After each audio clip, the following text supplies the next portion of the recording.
After church last week, Dawn and I were discussing the sermon. We talked last week about blessed are those who mourn. And she was telling me how much she appreciated that I was sharing from my heart and how I was able to take from my own experience and use it to help others experience God in their lives. And as a married man, of course, we love the praises and accolades from our wives, and they motivate us. And so as we turn our attention to this third beatitude, blessed are the meek, or I wanted to draw from some personal experience. Also, this one could also be translated, blessed are the humble. So I don't want to brag, but I thought I would share with you, I'm the most humble person I know. Now, we live in a world where people are promoting themselves all around. You turn on the internet and you see Facebook and Instagram and all these people that are just bragging about how great their families and work and vacations are.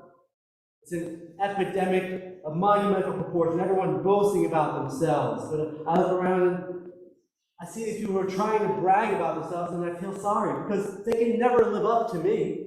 I mean, they can never, I would never find myself sharing my accolades and promoting myself, because why should I? I'm just so great already. I'm the most humble person out there. And when I gather together with other pastors and they share about their ministries and how big their churches are, how many people are coming to Christ, I just feel bad for them.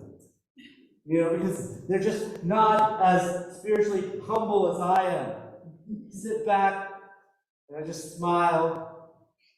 It's because it's my humility that makes me so successful at doing my job. My humility that makes me so successful in life. Right? My skills and my abilities are just so great. I have to be so humble. And I hope by now you'll understand that I was being sarcastic. Laying it on pretty thick, right? Because I know I'm nowhere near as humble as I should be, as none of us are. But today, as we dive into this beatitude, we're going to try to understand what Jesus is getting at. As I said before, there's this blessed are the humble, or we see blessed are the meek, right? And we think about this idea of meekness. And for most of us, it seems to be a tendency, we want to think maybe we avoid, right? We think that meekness is weakness, right? But today I want to help us understand that meekness isn't weakness, right? But we tend to think of people who are meek as those who take on life's abuse and don't complain. The people who get used and abused and walked on, stepped over, and smacked down. And that's not a quality that we admire. It's something we try to avoid. It's a character trait that we don't want to boast about ourselves, that we are meek, right? And so we think when Jesus says, blessed are the meek, we're hearing, blessed are the doormats, the wimps, the timid. Blessed are the shy, the spineless, the subservient, the inefficient. Blessed are those who have no brawn or no backbone. Certainly, Jesus isn't suggesting that spiritual happiness is found in the wedgies and swirlies and being shoved into the metaphorical lockers of life. This can't be what Jesus is getting at. Of course, as we look at these Beatitudes, we realize that Jesus is talking about this idea of being blessed, or this idea of spiritual happiness, and his happiness that he talks about is different than this worldly, self-centered happiness that people are always striving after. So is he really saying that blessed are these doormats? There's got to be more to it than this idea we're thinking. The first thing we have to understand, though, is that the word that Jesus is using here, it's the Greek word, which is praus, is translated in English as meek, sometimes humble, but it's really a difficult word to translate. There's no one word that really describes what this word is that Jesus is trying to get at. There's actually multiple words that have been, you could translate as meek or praus, right? So Jesus is saying, blessed are these people, these meek people. They are discovering this spiritual happiness. So some of the ways that people have used to describe it are these three. We're going to kind of dive into these. That blessed are those who are balanced, who are controlled, and who are humble. So this beatitude is telling us as followers of God to trust in His leadership, to allow God to guide us. That the meek don't get just caught up in their own struggles, but they tend to anchor themselves in God. And so when Jesus says, "Blessed are the meek," He's telling His followers that if you want to discover this true joy of the Lord, this spiritual happiness, it's found in being balanced, controlled, and humble. Well, let's take a deeper look at this. What would Jesus mean by being balanced? Right? The meek are balanced. Now, we often talk about people trying to have this balanced life or eat a well-balanced meal or all these things. So this idea of balance is maybe we're aware of, but a person who is meek is really someone who's not caught in the extremes, right? The extremes of one side or the other. They've kind of found this happy medium in life.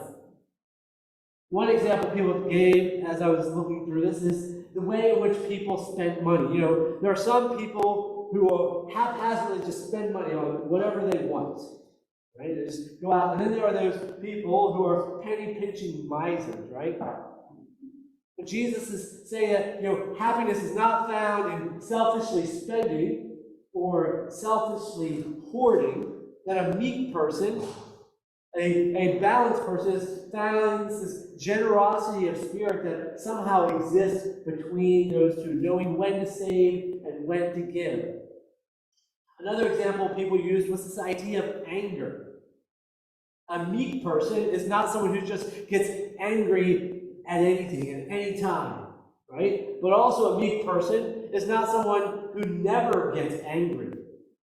A meek person is someone who's angry at the right time for the right things, but not angry at the wrong time for the wrong things. They have this balance. They know when to be angry and when not to be angry. Now, we live in a world that is continually telling us to choose from extremes. We have these extreme voices. I'm sure if you turn on the TV or you listen to anywhere that are shouting, these extreme voices that get louder and louder and louder. Those who seek to be meek are looking for a balance. We know this next year, things are going to get louder and louder. Extreme voices are going to be shouting over and over and over at us to choose their political person and to demoralize the other political person. Now, I'm not going to choose sides. I'm going to take this meek balance thing, but I want to say that if you are a Republican, don't be so Republican that you're anti-Democrat. And if you are a Democrat, don't be so Democrat that you're anti-Republican. Remember that both these parties are made up of people created in the image of God, people that have strengths and flaws. And despite any political ideal, our idea should be to show love and understanding to other people, no matter which perspective they take. And Jesus declares that if you want to experience a spiritual balance, seek to understand, strive to live in balance. Try not to be pulled to one extreme or the other, but have an understanding center. The next word that we could use for this term meek is the idea of control. Now, of course, that's not something we want to think about, right? We don't want to be someone to be told that they want to control us, forcing us to do something against our will, forcing us to take certain actions or behaviors. That seems kind of strange. Why would Jesus want us to be controlled? Another word that was often used, similar as controlled, was domesticated. Right? So you're taking from something wild to something kind of tame, right? Example could be, I was thinking, our cat. We have this cat who was a feral barn cat, brought home as a kitten. thought, oh, that'd be a cute little cat, you know. We quickly learned that it wasn't really a nice inside cat, and he actually enjoys his days out in the yard hunting rodents. We found a dead mole and a dead chipmunk just the other day. So he enjoys that life. That's his life. But you know, so we think of this idea of domesticating and taking this wildness out of a person. And maybe that's not exactly what Jesus is getting at. We're talking about maybe it's a more idea of being self-controlled, kind of being able to control yourself, knowing, you know, like the idea of balance, not getting pulled too far. But even that, you know, we can be self-controlled only to a certain extent. And so William Barclay, he helps us here. He says that it's not so much the blessing of a man who is self-controlled, for complete self-control is beyond human capacity. Rather, it is the blessing of a man who is completely God-controlled. Only in his service do we find perfect freedom. And so when we follow our wild, sinful nature, we never really find this happiness. But Jesus says that when we surrender our control of all our striving to God, we allow God to lead us, then we can find this happiness, the spiritual blessedness that Jesus is talking about. The third idea that Jesus might be getting at, or is getting at with this word that he is using, is the idea of being humble. And of course, I joked a bit about it earlier, being the humblest person. But we've talked a lot about this idea, especially when we did that Psalm 131. We talked about our pride and our ambition and our arrogance and how they build on themselves and they lead to destruction and ruin. In this series, we talked about how we are continually called to submit ourselves to God, entrusting our care to Him, relying on His direction in our lives. And it's only through humbling ourselves that we begin to remove this pride that is wreaking havoc in our lives. And so those who are meek are those who understand their own weakness. And they ask God to help them work through that. It's not to say that they think of themselves in a demoralizing way. You don't think, oh, I'm just such a terrible person. But you have an accurate view of yourself. You understand the good things that you're good at and the things that you need help with and how to work towards getting that help in your lives. William Barclay says, without humility, a man cannot learn. For this, the first steps in learning is the realization of your own ignorance. Those who are meek, they approach life with a heart to learn, a heart to understand, and realize this realization that they don't know everything. I know for many of us that's hard. We think we know everything, but if we are meek, we realize we don't know everything. Because oftentimes when we think that we know everything, that affects how we view other people, right? We begin to view other people as inferior because they don't think the same way we do. They're not as good as us in our minds. We think that. We think of ourselves as more highly than we should. But Jesus tells us that if we truly want to experience this happiness, this blessedness that comes from following Him, that those who are humble will discover this happiness when they are able to realize that they need Jesus and that they don't know everything. So as we think about this idea of meekness, we gotta turn to the Bible for a better example. Not just Jesus saying, "Blessed are meek," so we'll try to be meek. Let's think about an example. In fact, the Bible says there are only two people in the whole Bible that are called meek. Anybody want to take a guess at who those two people are? What do you got, Joel? David? And any other ones? David, that's one guess. You should know the typical. Mary. All right, any others? All right, well, the first is Moses. It seems kind of strange if you know the story of Moses. But there's this story in Moses where, in Numbers, where Moses' brother and sister are kind of having this rebellious coup. They want to take control. And Moses works it out with them. In fact, there's talk of God wanting just to wipe them out, and Moses pleads for them. And it says within that story, Moses was a very humble man, more than any other on the face of the earth. Now, I don't know about that because I look at the stories of Moses and some of them like, really, it doesn't seem the most humble, but if this story was written by Moses, it seems even stranger. But we also know that through Moses' long life, that he learned many lessons along the way that helped him discover what it was like to be balanced, to control, or humble. Now, throughout the New Testament, especially, we see Paul talks a lot about being humble and meek and all these things, but he says these are things that he is striving to become. The only other person we really see that is labeled as humble is Jesus. In Matthew 11, Jesus says this in his whole thing. He says, I am gentle and humble in heart. Now, when most people say that they're humble, we think that the opposite is true. But of course, we know, as we look at the story of Jesus and all that he has done, that he is the ultimate example of this meekness and humbleness. That he lived this life, and so many of us are trying to emulate and follow his example. He is the ultimate example. And it's not this meekness that we think about. Jesus is not a wimp or any of this negative understanding that we have.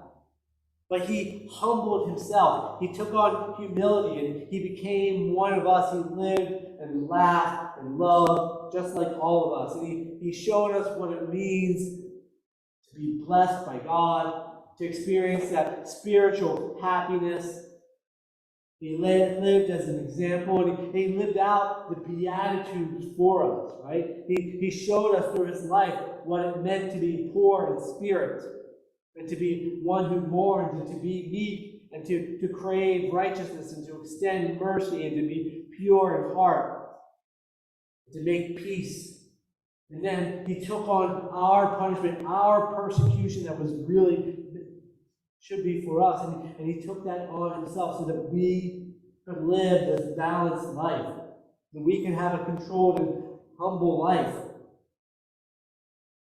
And then he says to his followers within this whole thing, he says, come to me, all of you who are weary and burdened, and I will give you rest. Take my yoke upon you and learn from me, for I am gentle and humble in heart, and you will find rest for your souls. For my yoke is easy, and my burden is light. And so through this, Jesus is teaching us what it means to be truly meek, how we can be balanced, how we can be God-controlled, and how we can be humble. Let's explore this just a little bit more. The first is to have this balance that Jesus is talking about. Now, we all struggle, right? We struggle, we're working hard to make it through life. We labor and toil to try to find happiness, success, love, meaning, purpose. We think often that we have to work harder and move faster to reach these things that we are trying to achieve, and only to discover as we race and toil that we're just exhausted and we never can make it. And the cycle just gets worse and worse, and we end up moving full tilt throughout this life, about to fall off. We realize we need balance. And that's what Jesus says, come to me. I know you're exhausted from your fruitless toil and all your struggle, so come to me. I understand you are weary and burdened. You come to me, and I will give you rest. This blessed meek that we need to discover is found in this balance as we rest in Christ. As we rest in Him, we discover that healthy center.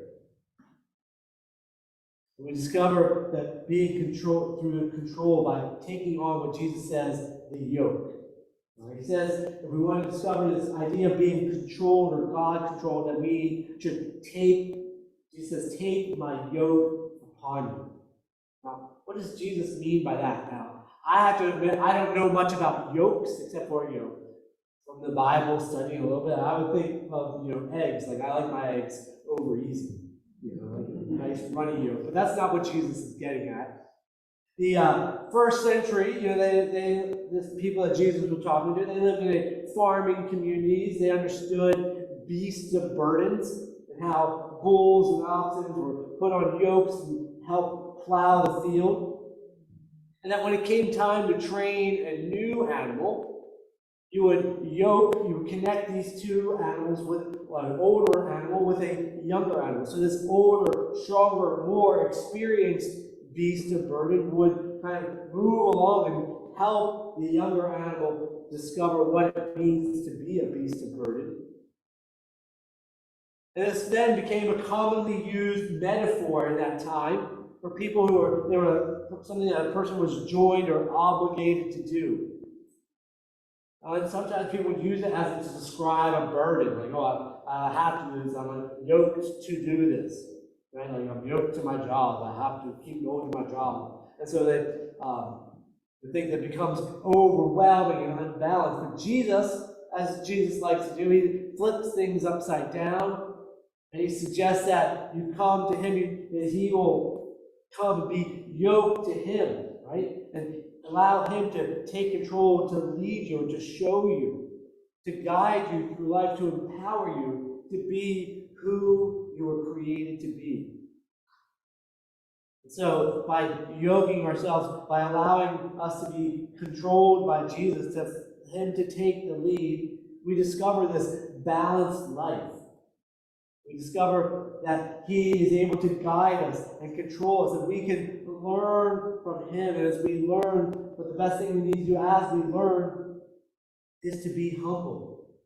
And we don't want to be fighting that yoke, but we want to be walking alongside and guiding him, because he says to learn from me. Which is a hard one for all of us, right? We don't want to learn from anybody. We like to just figure it out on our own. But Jesus says, no, learn from me, because I am gentle and humble. I will teach you how to follow me. Jesus, the meek, wants to teach us how to be meek. He wants us to learn from him. He wants us to come to rely on him, so that others, through our experience and through our lives, will discover what it means to be truly meek, and discover that true happiness. And the main thing that often gets in our way of living out this beatitude-filled life is ourselves. We become our own worst enemies in that way. So Jesus is telling us, if you want to be meek, and I want you to be meek, I want you to find that happiness of being meek, then seek after me. Discover the balance and control through being humble. And because of that, through that, by discovering what it means to be meek, there's a blessing that comes from that. Jesus says, blessed are those who are meek, for they will inherit the earth. And that can be kind of confusing. What does Jesus mean that this will be inheriting the earth? What is this blessing? Is this, many think of these as future promises. That one day, we who are meek will have the authority over our tormentors, right? That we who are used and abused, who are walked on and stepped over, now just have to bide our times. One day when we inherit the earth, we'll enact justice. But that's not what Jesus is getting at. It's not like those geeky kids who spend all their days on the computers and get made fun of, eventually become CEOs and exact their revenge on all those people. That's not what this is about. See, this promise of a blessed life, this idea of inheriting the earth, is not for future revenge. It's about present life and present spiritual happiness, of understanding that we, as the followers of God, can live apart from the toil that our world is trying to get us to live. And we can come to Jesus and have this life. In fact, Darrell Johnson, he writes this about this. Who are the people who really enjoy the earth?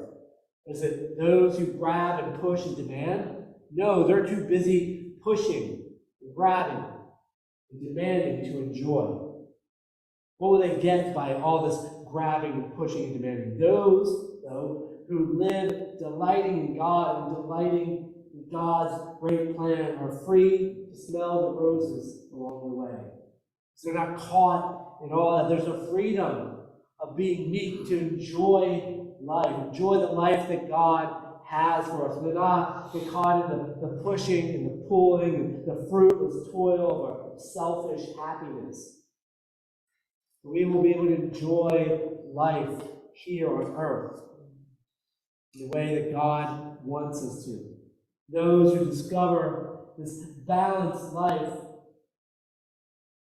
will discover that the inheritance they gain are the riches of the kingdom of God. The riches that we gain here on earth is this idea of us being able to come to Jesus and discover that rest. And as we receive that rest, we think about this inheritance. We get to inherit it because we are children of God. I mean, who receives the inheritance, right? That's God's children. And we're not trying to earn God's favor. We have it as His children. And as children of God, we can trust that He is caring for us. We don't have to earn it or try to get it. And the Bible explains that we are His adopted children, heirs with Christ. We don't have to work for the blessings that God has for us. Jesus tells us, blessed are the meek, happy are those who discover balance of a God-controlled life. The joy of the Lord are for those who humble themselves before God. So Jesus says, come to me. If you're weak and weary, come to me, take my yoke. Learn from me, not from the world. Learn from me, because my ways are easy. My way is light. Follow in my footsteps. Don't